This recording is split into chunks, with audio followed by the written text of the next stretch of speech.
Hey y'all, it's life coach and licensed therapist Robin May. If this is your first time over here on my YouTube channel, hey girl, I'm so happy you are here. Please hit subscribe so that you can know when I post and so that we can be a part of one another's journey. If you've been here before, well, welcome back. I'm so happy to have you. Listen, I am committed to creating safe spaces for driven and purposeful women. Yet those same women are often overworked and overwhelmed. I am committed to helping dope women just like you figure out what it means to create, to curate the life they long for. Now, if you've been rocking with me for a while, you know I keep notes in front of me because if I don't, I'll be down the street and I'll forget to come back around the corner. So when you see me looking down, that's what it is. I'm looking down at my notes. Well, I have been talking about this three-part series that I wanted to start, which is called Heal Well. Another thing, if you've been rocking with me for a while, you know I'll go over there and then something will click and I'll come back. So I'm about to go over there real quick. I was talking to my girlfriend the other day and I was saying something and she was like, Robin, what is that word? Because sometimes that Texas drawl, is it called a drawl? Do you call it a drawl? Whatever it's called, that Texas comes out where you may not fully understand what I'm saying. So I'm here in this three-part series helping you HEAL, helping you heal well. And I want to dive right in, but I want to set up why I'm doing this. First of all, what prompted this series, honestly, in some way for me, this is a way of me honoring my virtual assistant, Dee, who recently passed away suddenly. And to say that I'm shook would be an understatement. So I was sharing on one of my social media platforms the impact of losing Dee. And as I began to share it, I realized that we can often get on the path of healing, but we're not necessarily healing well. And I was actually talking to one of my girlfriends, and she was feeling sick. One of my girlfriends, not connected to Dee at all, she was feeling sick. And it wasn't COVID, it wasn't the flu, it wasn't RSV. And so I was so concerned. I was so anxious. And whatever I was saying to her, she said, Robin, calm down. I'm not going to die.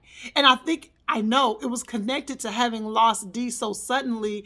I was being fixated on any little thing that was going on with anybody in my life. And again, it just continued to remind me of how easy it is to be on the path of healing, but not necessarily heal well. In 2020, so many of us had so many significant losses. In 2021, I know every month somebody I loved passed away, including my dear daddy. And so I understand that a lot of us have had a lot of devastation. But then after I lost Dee, I began to see so many people on Facebook. Again, it seemed like every time I opened the app, somebody was sharing a loss. And so as we round out this year and we head into the next year, I want to make sure that we have some strategies and some tools to take something new into the new year. Now, if you happen to be watching this any other time except when I'm sharing it right now, these strategies and tips will still help you. They'll still apply. All right. And if this blesses you, if this helps you, if this encourages you, if you have one aha, can you hit like on the button and can you share it with your folks? Send it to people because that way we can all support one another. All right. So when you talk about the idea of healing well, y'all know how that is. You can get a scab. You know how you get a scab, and the scab indicates that there is healing going on. But you also probably have experienced a scab getting infected or just messing up. It's starting to have an issue. And that's an indicator that some type of infection has set in. So while there's a scab there, the scab might accidentally get ripped off. You might scratch it, or it just might begin to be infected. And while there was healing, the healing is interrupted. And that's the idea I want you to have in mind when we talk about healing well. I want you to allow the healing to be completed as you go on the journey. All right. So I want us to start this three-part series, and I'll post over the next 3 weeks. And what I do, whether I'm working with counseling clients or whether I'm working with my coaching clients, I have a three-part process. I don't necessarily tell them the three-part process. Some of them are watching now and they're like, oh, that's what we're doing. But I have in my mind this journey that we're going on. Step one is I just want to empathize with anybody who comes into my world. I want to empathize with what you are experiencing. I want you to know that you are not by yourself. And then after we empathize, I want to normalize with you. I want you to know, girl, you're not crazy. This is tough. This is challenging. You're not crazy. But then I want us to move to strategizing.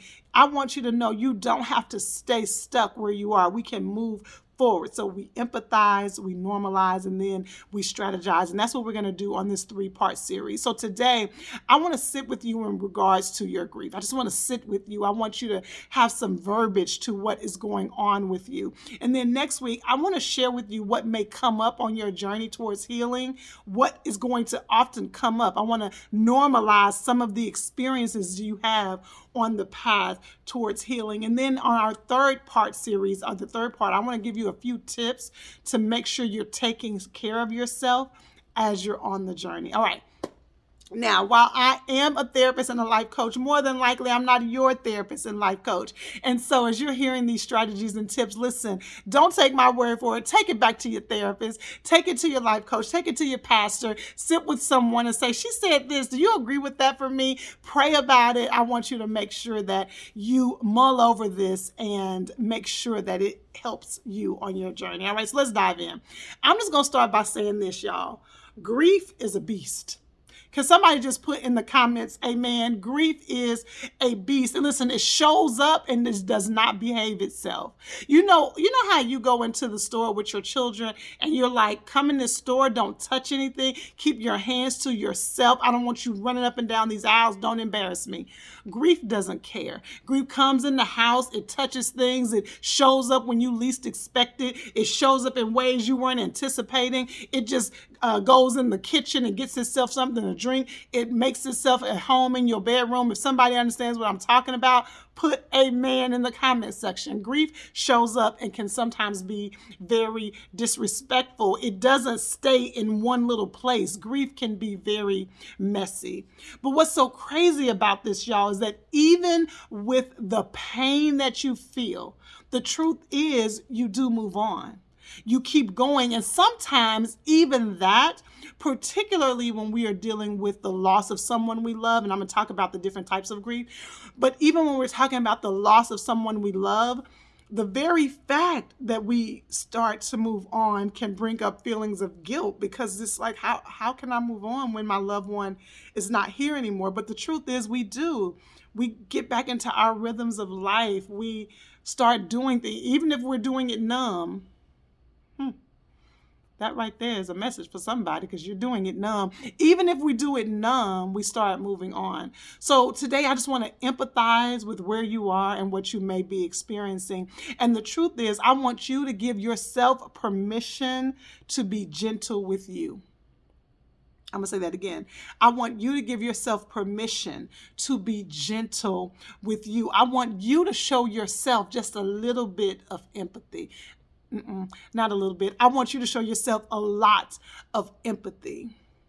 I'm getting ahead of myself, but one of the things that I find with the purposeful and driven women that I work with, I attract purposeful and driven women. I wonder why. And one of the things I find with purposeful and driven women is that we don't often give ourselves space and grace. We're constantly doing this. We're constantly pushing ourselves. We're constantly striving for more. We have big goals. And a lot of times for many of us, it's not even about stuff. It's just that internal locus of control. It's our own drive, our own motivation that keeps pushing us. But we often don't give ourselves the space and the grace of empathy. And that's what I want us to do today. That's what I'm wanting you to do. I want you to give yourself permission to be empathetic, to be gentle with you. Okay, so as you're navigating painful loss, I want to say this.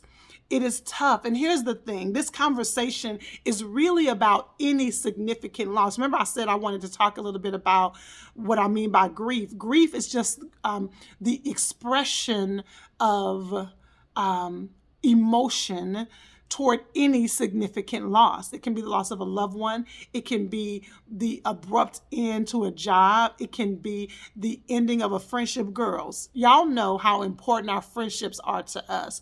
Even if you just got one really good friend, y'all know friendship is important to us. And so when a relationship starts to change, or you know something is moving different, you can grieve that. It may be divorce. It may be a change in your health.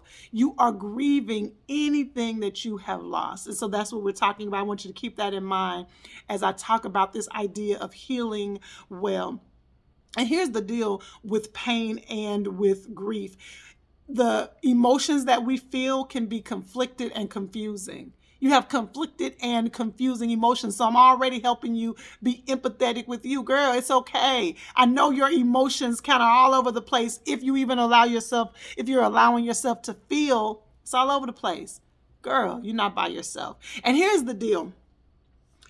Many times grief can show up like traditional sadness. And what that can look like is a few symptoms: being extremely tearful, a downcast affect, little to no motivation. That's what I am terming or coining traditional sadness. It can definitely show up that way. And it may have shown up that way, particularly in the early moments of the significant loss. But as life goes on, and I told you start to move on, sometimes that grief can show up in sneaky ways that you weren't even anticipating or expecting. And so that's what I want to share with you today. So I want to share with you a few ways that grief can show up in a very sneaky way, especially a few months after the significant loss. You and old boy broke up 6 months ago, and you're trying to figure out why this is happening in your life. Surely it ain't that. What I'm feeling over here, it surely can't be that because we broke up 6 months ago. Girl, it could be that, honey. You could still be dealing with it, especially if you stuffed it. How many of y'all are stuffers? If you are a stuffer, can you go ahead and post in the comments, me, I'm a stuffer. If you don't want to post it in the comments, DM me on Instagram, Robin May Online. DM me and say, girl, you were talking about me. I am a stuffer. If you are a stuffer, this really applies to you. Some of these unexpected ways that grief shows up, this may make sense to you. So I'm going to give you several on today's video. Then next week, we are going to talk about what comes up on the path of grieving. And then the third week, we are going to give you some tips on how to navigate grief in a healthy way. All right, so here are some sneaky ways that grief can show up. Number one, you being extremely irritable. Now, you might be the kind of girl like me. You don't normally pop off very easily. I'm not, all my friends, hey y'all, all my girls who might be watching this, all of my friends, I call them pop off queens. I mean, between my friends, my line sisters, I don't know why I attract the pop off queens. I don't know, but that's not normally my first reaction. But y'all, I told y'all this is fresh for me. When my assistant passed away, of course, I sent flowers, and her homegoing service wasn't in my area, and so I had to call a city that I'm not familiar with. So anyway, I order these flowers on the website. The florist, the day before the homegoing service, the florist calls me and tells me, I don't know what you did or where you got this price, but we got your flower order, and how much you paid for it is not how much this arrangement that you chose was. It's not how much the arrangement was. Y'all, when I tell you, your girl, I popped off because I was so confused. Like, I went on your website and she was like, well, it must have redirected you to a third party site. Ma'am, that's not my business. That's not my business. I went to your website. I got this is what I'm saying to her. This confirmation that I had. See, when I tell my girlfriends about my pop off, they always tell me, Robin, that's not popping off. But it's popping off for me. So I was like, what I see in my email, it says your florist. And it was so outside my normal reaction. But that's just another sneaky way that grief shows up.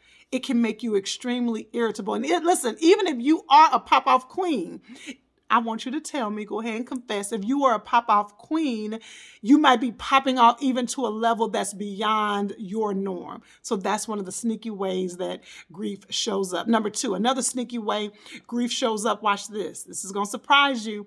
You become extremely productive. Now, that seems positive, like you're taking care of business, you're handling things, but the truth is what you're really doing is that you're trying to stay so busy so that you can stay away from the reality of the situation. My sister and I call that, girl, I just put it on the shelf. But what happens is you put it on the shelf, you put it on the shelf, you put it on the shelf, and eventually the shelf starts toppling over because it's too much stuff. I'm talking to somebody. Some of y'all know you got too much stuff on your shelf, and your shelf is toppling over because you're still not dealing with the pain that happened in 2009. You're not dealing with what happened in 1995. You're not dealing with what happened just last week. You just keep putting it on the shelf. I didn't mean to spend so much time there. You become extremely productive because you're trying to run away from the situation. Number three, a sneaky way that grief shows up. You may find yourself isolating. Now, let me talk about this because isolation can be, I shouldn't have put quotations on isolation. Isolation can be under the umbrella of traditional grief. That's where I should have done the quotations. Isolation can be under the umbrella of traditional grief. But this isolation is a little bit different because you're not necessarily feeling sad. You're not waking up kind of downcast, like low mood. You're getting up, you're going about your day, you feel okay. The people in your life are asking you good, and you're like, girl, I'm good. But you do, when you pay attention, begin to realize, every time I say I'm going to go out with my girls, somehow I come up with an excuse and I end up not going. And if you pay attention to what your rhythm has been over the last month, the last 6 months, you really haven't been engaging the way you normally would. It's a sneaky way. Grief shows up. So again, I'm hoping at the end of this conversation that you have clarity. You're like, oh my God, I know what's going on. That you realize you're not crazy. You're like, oh my God, it's not just me. And that you get you're more clear on what you need to do moving forward. So clarity on what you're feeling, knowing that you're not crazy, you're not by yourself. And as we finish this whole conversation at the end of our 3-part series, that you're clear about what you need to do. All right. So I want to give you a few more ways that grief shows up. Very, very sneaky. That grief is sneaky. All right. What number am I on? I think I did 3. Let's do 4. Did y'all hear that, Texas? What number am I on? Did y'all hear it? I heard it. Number 4. You may find yourself being super sensitive, super fixated, almost obsessive about the smallest details of life. You tell yourself, I just like to be in control. I can tend to be controlling. No, this is over the top. The people in your life are saying, girl, chill out. You need to relax. And what you're just trying to do is that you're seeking some normalcy. So you're trying to control everything that you can control. And because you have deemed yourself as just that girl who is controlling, that's just me. I'm a perfectionist. You're not recognizing, that grief is showing up in a sneaky way because you're trying to control as much as you can. You become super sensitive, fixated, almost obsessive about things. I think I'm on number 5. If I get the numbers wrong, forgive me. You may begin to embrace a YOLO mentality. Now, to my old school folks who don't know what YOLO means, it's okay. I'm going to get you hip on the game. But the very fact that I said get you hip lets you know I have no business trying to get anybody hip on nothing. But YOLO means you only live once. Yeah, I almost forgot it. As I was saying it, I was like, what does YOLO mean? But the grief can show up in a sneaky way because you begin to have this YOLO mentality. And that may seem positive. People are saying, look at you embracing life. But if you really get still and you really pay attention to you know that you're operating a bit reckless. You're operating in a way that you normally wouldn't because you're not keeping the reins on things in a way that would be responsible. Everybody may not know that. They may not fully know because they just see you living life. But when you're really honest with you and you get still, you recognize what has happened is you've lost confidence in the stability of life. Again, maybe you lost a job, the rug was pulled from underneath you unexpectedly. Maybe your spouse asked for a divorce. Maybe you lost your spouse. Maybe you just had a health scare. And so now you're like, I'm going to live life, which is amazing. I want you to live life. That's the whole name of my coaching practice. Live intentionally, fully engaged. I want you to live life. But you know that it's a bit reckless. That's you embracing a YOLO mentality. And then lastly, you can begin to feel and operate from a place that is numb.